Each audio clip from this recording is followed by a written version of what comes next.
প্ৰকাৰ বায়ু, শব্দ, মাটি, পানী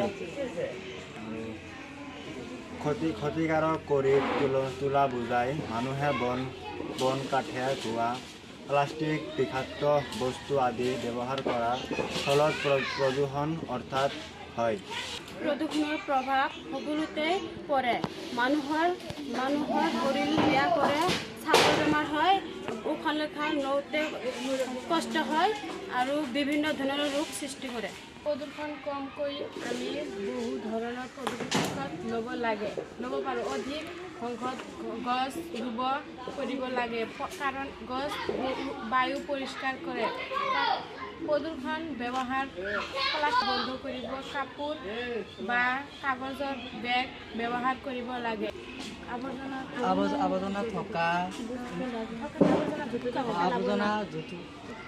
আৱৰ্জনা য'তে ত'তে পেলাব নালাগে আৰু প্লাষ্টিকৰ ব্যৱহাৰ কম কৰিব লাগে।